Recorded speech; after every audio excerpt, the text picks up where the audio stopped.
ulasan yang menyebut tentang Zaid Hamidi ni. Ulasan mesej tersirat PAU tekan Presiden UMNO daripada Fakhrul Razi Rashid. Entah kenapa Ketua Pemuda UMNO Dr. Akmal Salim meminta DAP memohon maaf kepada semua ahli UMNO atas segala cacian. Bagi dia, cara ini akan dapat melembutkan hati pengundi UMNO dan Melayu untuk menyokong Pakatan Harapan menjelang PRN. Desakan ini kemudian disokong Timbalan Presiden UMNO Muhammad Hassan yang melihat permohonan maaf DAP kepada UMNO adalah satu langkah yang baik. Muhammad menggunakan contoh permohonan maaf DAP kepada GPS sebagai contoh menyokong pendirian itu. Namun, cadangan permohonan itu terus dipatahkan Presiden Ahmad Zahid yang menganggap polemik itu tidak perlu dibangkitkan lagi kerana sudah ada kesepakatan ketika berunding membentuk kerajaan perpaduan. Bunyi dan nada ucapan Dr. Amal tidak tumpah samanya dengan pemuda bersatu yang bertubi-tubi memomokkan DAP sewaktu menjadi Pakatan Harapan pada tahun 2018 yang menyaksikan kerajaan itu bertahan 22 bulan. Pandangan melawan arus Ketua Pemuda ini disambut oleh bekas Ketua Pemuda UMNO Khairi Jamaluddin yang terang-terang anti Zaid Hamidi. Soalnya, apakah mereka tidak bincang tentang isu-isu ini sebelum PAU bermula? Pandangan termenangkut arus sayap pemuda bukanlah satu perkara yang janggal dalam politik Malaysia. Namun, dalam konteks kerajaan perpaduan, ucapan seperti ini sedikit sebanyak menimbulkan persoalan. Adakah plot ini untuk sabotaj kerajaan atau lebih ditujukan kepada usaha untuk menyingkirkan Presiden UMNO? Presiden terpaksa jual cerita Najib. Dalam banyak hal yang boleh dibahaskan, PAU kali ini dibanjiri dengan naratif membawa bosku keluar dari tirai besi. Soal PRN dan mengukuhkan kerajaan perpaduan terus tenggelam. Fanatik untuk mengembalikan Najib ke pangkuan UMNO tanpa segan silu disebut di hadapan Perdana Menteri Anwar Ibrahim. Tetapi naratif memperjuangkan bosku dalam PAU lebih terarah untuk melawan Zaid Hamidi dalam senyap-senyap. Kenapa? Pertama, pemimpin UMNO yang tidak berkenan dengan Presiden baik digantung atau dibuang UMNO sudah mati akal untuk menyingkirkan Zaid yang selesa. Justru mengembalikan Najib adalah satu-satunya jalan untuk meraih sokongan dan simpati agak ubi dan kemudian menaikkan tekanan kepada Zahid perundung. Tekanan naratif bosku sehingga Zahid terpaksa menjual cerita makan bersama Najib sewaktu melawatnya di penjara Kajang dalam ucapan pengulungan di hadapan perwakilan UMNO untuk memastikan dia masih geng bosku. Kedua, PRN adalah peluang terbaik untuk meruntuhkan blok Presiden UMNO. Ahli-ahli UMNO seperti tahu yang mereka ada bungkus dalam 6 PRN ini. Kekalahan teruk ini akan menjadi kemenangan besar buat pemimpin UMNO terpinggir untuk memanjat tangga kepimpinan tertinggi parti itu. Ini juga menunjukkan bahawa pimpinan ahli UMNO yang dipinggir dan disingkirkan hanya menumpang dalam Perikatan Nasional. Sekiranya Presiden UMNO digulingkan, aktor-aktor ini akan kembali ke pangkuan UMNO. Dan mungkin sebab itu proses Anwar Musa masuk PAS agak lama jika dibandingkan dengan Ezlan Yusof yang baru saja menyertai PAS. Mungkin PAS tahu kemudian ini tidak akan membawa impak kepada parti yang sudah menjadi parti berpengaruh buat orang Melayu. Soalnya siapa akan ganti Zahid sambil menunggu Najib keluar penjara? Ada yang kata Isyamuddin, kononnya kerana rapat dengan bosku dan popular dalam kalangan agak umum. Namun, calon yang boleh menggantikan Zahid ialah timbalannya, Muhammad. Barisan Nasional nampaknya akan kembali memenangi kerusi di tandingan Negeri Sembilan dengan selesa. PRU 15 telah menyaksikan BN negeri itu dapat merampas semula Kuala Pilah dan Tampin. PH Negeri Sembilan kekal di kerusi tradisi di PRU dan PN pula tidak memenangi sebarang kerusi. Sebab itu BN Negeri Sembilan ingin menambah 2 kerusi daripada 16 menjadi 18 bagi PRN yang akan datang. Bermaksud PH akan hilang 2 kerusi daripada 20 yang dimenangi. Kemenangan selesa BN Negeri Sembilan akan menjadi senjata utama buat Muhammad membuktikan bahawa dirinya mampu memikul tugasan yang baik. Malah rekod Muhammad dalam PRN Melaka dan Johor sebagai pengarah pilihan raya bersih kerana berjaya mengembalikan BN sebagai kerajaan negeri dengan majoriti besar. Jika BN menang di Negeri Sembilan dan jawatan Menteri Besar dikembalikan kepada parti itu, boleh dikatakan BN menguasai negeri-negeri di bawah selatan tanah air dengan bersih, iaitu Melaka pun Johor. Melaka dan Johor milik BN. Kalau Negeri Sembilan menang pun, dia nak minta. Muhammad akan diangkat sebagai kepala BN di selatan. Jika PAU hanyalah persediaan UMNO untuk membersihkan rumah sendiri, tetapi masih tunggang langgang menghadapi PRN, suka atau tidak, kerajaan perpaduan perlu dipertahankan PH sendirian. Bekerjasama dengan UMNO bukanlah mudah. Lihat saja rundingan pengagihan kerusi. UMNO akan mendesak lebih banyak kerusi diberikan pada banding PH. Ketika itu, simbol dominan BN dalam politik Melayu berpaksikan mentaliti abang besar. Sebab itu BN sukar bekerjasama dengan PN kerana peluang UMNO bertanding di kerusi yang lebih banyak agak tipis. Perairan Johor dan Melaka menyaksikan BN solo dan menang besar. Tidak terkejut sekiranya rundingan kerusi akan menjadi sukar untuk kerajaan perpaduan. UMNO sebenarnya paling untung dalam PRN. Undi penyokong PH dalam PRN sekurang-kurangnya dapat memastikan parti itu tidak hilang deposit dan kalah majoriti besar kepada PN. Malah ia juga dapat memenangkan PN seperti yang berlaku di Dun Tioman pada Disember yang lalu. Nampaknya UMNO masuk ke PRN kali ini dengan kecelaruan dan kurang yakin akan dinamik politik semasa. Apa yang mampu dibuat UMNO sekarang adalah mengekang undi protes akar umbi dan mengundi PN dalam PRN. Jika itu pun tidak mampu, lebih molek jika UMNO memberi tumpuan dan kerjasama untuk kekal menjadi kerajaan perpaduan sehingga tak menggal. Boleh UMNO menconggak semula pada PRU dengan baik. Perkara ini yang sama yang saya sebutkan sebelum ini, tuan-tuan. Dalam kepada UMNO sendiri, dalam mereka nak menyuarakan, terutama dalam mereka nak menghadapi pilihan raya ini. Bagi UMNO, terutama dalam dalam Perhimpunan Agung UMNO yang lepas, sepatutnya fokus Perhimpunan Agung UMNO itu adalah bagaimana nak menghadapi pilihan raya, terutama dalam pilihan raya negeri. Bila dia tidak memfokuskan kepada perkara itu, lebih kepada DAP kena minta maaf, kemudian bosku, benda-benda macam tu. So akhirnya UMNO tidak menampakkan kekuatan mereka kembali sebagaimana sebelum ini. Now, kita tak boleh menafikan desakan daripada warlord di luar yang mana kena gantung dan kena buang. Walaupun mereka digantung dan dibuang itu masih ada. Kita dengar desakan-desakan itu. Cuma saya tak setuju dengan artikel tadi. Dia kata Tok Mat akan ambil alih, berkemungkinan akan ambil alih. Bab tu saya tak berapa nak setuju. Dalam bab tu saya tak berapa nak tu. Dekat nak 1 juta, tuan-tuan. Terima kasih 1 juta like. Kan? Tak berapa nak setuju. Sebab apa saya kata? Bukan saya kata Tok Mat ni tak boleh ambil alih. Tetapi Tok Mat tu tidak mempunyai kekuatan untuk ambil alih. And that's the very reason kenapa Zahid letak dia jadi timbalan. Jadi kalau begitu, siapa yang boleh ambil alih is? Now, the reason kenapa mereka tak boleh rely kepada Tok, saya tak kata Tok Mat ini bukannya tidak mempunyai kekuatan. Dia ada kekuatan dia tersendiri. Tetapi kekuatan dia itu tidak sampai boleh command UMNO dan command sehingga dia boleh jadi satu parti yang kuat. No. Dia tak boleh macam contohnya Mahathir. Dia tak boleh macam contohnya dulu kita ada Najib.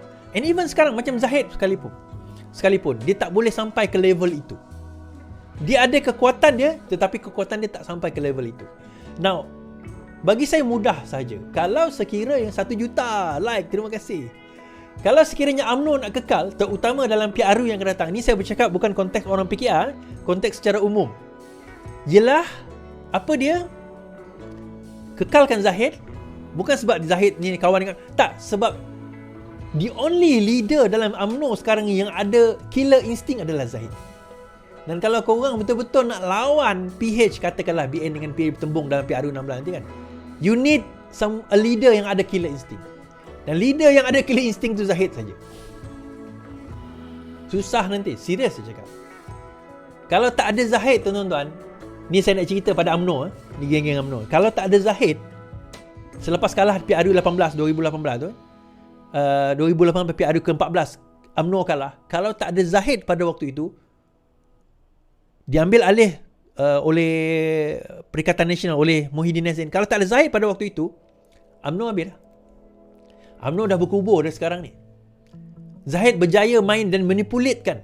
Dia berjaya lipat, dia berjaya guna taktik dan teknik sehingga kan dia boleh lagi kekal berkuasa dan grup dia kekal berkuasa. Kalau Hishamuddin, kalau bergantung kepada KJ, kalau bergantung kepada geng-geng yang ini, mereka nak gabung je dengan PN. Dan bila dah bukanlah bergabung dengan PN tu dia jadi PN, tak. Dia bukan buat satu dipanggil sebagai Mufakat Nasional. Bagi mereka MIC, MCA tak boleh pakai. Bukan tak boleh pakai, tak ada nilai dah. MIC dan MCA ni tunggu masa nak bungkus, tuan-tuan. So bagi mereka, mereka kena wujudkan Mufakat Nasional pada waktu itu. Kalau wujud Mufakat Nasional, ada kemungkinan besar UMNO akan semakin tipis, akhirnya habis. Yang ni benda yang diorang tak sedar. Yang ni benda yang diorang tak nampak. And yet dia nak kritik. Oh, kerana apa? Kerana bergabung dengan DAP. Kami dengan DAP sejak daripada tahun 98 lah. Tak ada isu pun. Dia bukan isu DAP, tuan-tuan. Sebenarnya ni bukan isu DAP. DAP tu sekali lagi dijadikan modal. Modal untuk apa? Modal untuk nak kenakan seseorang. Dia macam satu monster tau, satu makhluk monster ni. Dia kena cipta monster tu, makhluk ni, supaya jadi benda yang menakut-nakutkan. Kalau zaman dulu hantu kum-kum kan. Lepas tu ada benda ni. Macam orang tua zaman dulu, kita kena buat benda yang menakut. So, hantu bagi orang UMNO ni adalah DAP. Hantu dia. Kan? Makhluk hantu tu yang menakutkan tu adalah DAP. Maka dikaitkanlah Zahid dengan DAP. Therefore, lepas ni Zahid akan jatuh, akan apa orang kata, boleh disingkirkan. Benda yang sama juga digunakan oleh PAS. Benda yang sama juga digunakan oleh apa orang kata, oleh Mahathir. Benda yang sama. The same tactic. DAP ni sentiasa jadi punching bag. Sentiasa jadi satu orang kata apa? Kalau ni biasalah orang, kalau orang gemuk kan. Kalau mak dia tengah bawa anak dia. Lepas tu anak dia macam nangis ke apa. Lepas tu dia tengok orang gemuk. Kau tengok abang tu, dia kata. Tengok orang gemuk tu. Tengok abang tu. Nangis lagi, nanti abang tu makan. Kesian lah orang gemuk tu. Kan? Nanti abang tu makan, dia kata. Kesian lah orang gemuk tu kan. Apa kena mengena aku pula makan budak ni. Ni macam tu lah. Macam tu dah DAP digunakan untuk menakut-nakutkan. Satu lagi masalah kepada PN pula adalah siapakah wajah yang mereka nak tonjolkan di Selangor. Nah, kalau kita tengok even KJ sendiri pun masih lagi tak memberi kata putus kepada ke mana dia nak pergi selepas ini. Yang kata putus, yang duk cakap pasal KJ ni orang lain. Taqiyuddin hari ni dia cakap apa? KJ akan bersama PN, kata Taqiyuddin. Sesat Agong PN Taqiyuddin Hasan berkata bekas Menteri KJ akan sudah menyatakan pendirian untuk bersama PN. Menurutnya, bekas ahli Parlimen Rembau itu menemui pengurusi PN baru-baru ini, namun tiada keputusan dibuat setakat ini. Setakat ini dia belum memutuskannya lagi, tapi dia sudah menyatakan pendirian tetap bersama kita. Dia dah jumpa Muhyiddin dan akan berjumpa lagi dalam masa terdekat. Itu perkembangan terbaru. Namun setakat ini belum ada keputusan, tapi saya percaya dalam waktu terdekat, katanya. Terdahulu Malaysia Kini melaporkan Muhyiddin menawarkan Khairi MKT sekiranya menyertai Bersatu. Khairi dipecat daripada UMNO pada Januari yang lalu. Now, peristiwa yang Khairuddin sebut tadi itu adalah peristiwa yang mana tawaran terhadap MKT itu memang ada. Kita tak nafikan pertemuan itu. Tetapi pertemuan itu menawarkan MKT, menyebabkan Azmin sakit hati dan menyebabkan Azmin rasa kecewa. Kan? Benda itu menyebabkan Azmin rasa kecewa. Kenapa tak kena tawarkan KJ? Itu yang pertama. Dan kedua, geng-geng Azmin sekarang ni dok bercerita apa value yang KJ bawa ke dalam ke dalam apa orang kata, ke dalam PN di Selangor ini kalau sekiranya dia datang. Dan ketiga adalah lebih baik sebenarnya KJ bertanding di Negeri Sembilan berbanding dengan Selangor. Tapi kenapa KJ nak dibawa bertanding ke Selangor? Kalau ikut rekod, KJ menang banyak di Rembau di Negeri Sembilan. Dia bertanding Selangor di Sungai Buloh kalah.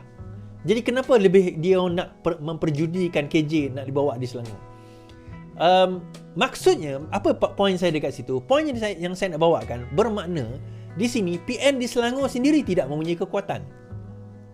PN di Selangor di sendiri tidak mempunyai kekuatan yang mereka harapkan. Sebenarnya dia tidak mempunyai kekuatan yang mereka harapkan. Jadi kalau tidak mempunyai kekuatan yang mereka harapkan, bagaimana mereka nak menggembleng tenaga untuk memenangi Selangor? Bagaimana mereka nak menggembleng tenaga untuk memenangi Negeri Sembilan? Semalam ceramah kat PN dekat Negeri Sembilan ramai is. Iyalah, Tok Min punya wedding anak dia itu pun lagi ramai daripada tu. Jadi apa point dia? Kan? Tok Min punya anak kahwin itu, saya pergi majlis perkahwinan anak Tok Min, lagi ramai daripada tu yang turun, yang datang. Jadi itu tidak menggambarkan apa-apa. Oh, dia memanglah datang wedding nak makan. Iyalah, sama lah datang ceramah PN, belum tentu dari mereka sokong PN. Itu yang perkara yang kita nak kena faham. Dan bila ada orang kata dalam TikTok ni ramai melihat dan sebagainya, again macam saya kata, orang tengok saya malam-malam ramai berbelas ribu, tetapi itu tidak mengindikasikan PH boleh menang. Tidak juga mengindikasikan PN boleh menang. Belasan ribu ni seluruh dunia tengok. Kan, walaupun PN ada 20 ribu tengok TikTok dia ialah daripada seluruh dunia tengok. Semua orang nak tengok apa benda yang berlaku. Yalah, macam kita tengok accident lah kan, kemalangan. Lepas tu jam. Semua nak tengok. Adakah semua tengok tu nak sokong orang ataupun ialah kawan kepada orang yang accident tu? Kadang-kadang kita curious kan. Apa berlaku ni? Kenapa dia berlaku? Apa yang dia nak bawa? Dan yang paling utama, macam saya kata, PN tak berjaya menamakan siapakah poster boy yang mereka nak letak di Selangor. Kan, mereka tak berjaya letakkan siapa poster boy di Selangor. Siapa poster boy di Negeri Sembilan. Maksudnya, kalau menang PN, siapa menteri besar di Negeri Selangor? Pernah tak ada orang cakap? Azmin. Ada tak ada orang kata, Azmin akan jadi menteri, atau KJ akan jadi menteri besar? Siapa? Dia tak pernah namakan. Negeri Sembilan dia orang tak boleh namakan, Selangor dia orang tak boleh namakan, Penang pun dia tak boleh namakan. Even Penang gerakan kata dia akan bertanding di banyak kawasan. Tak sebanyak PAS dan juga apa orang kata Bersatu lah, tapi still banyak lah berbanding yang lain. So sekiranya mereka menang, so siapa yang akan apa orang kata menjadi Menteri Besar? Malah saya kalau tersilap saya, pengurusi PN Selangor sekali Negeri Sembilan pun dah ditukar kepada Peja, orang Perak.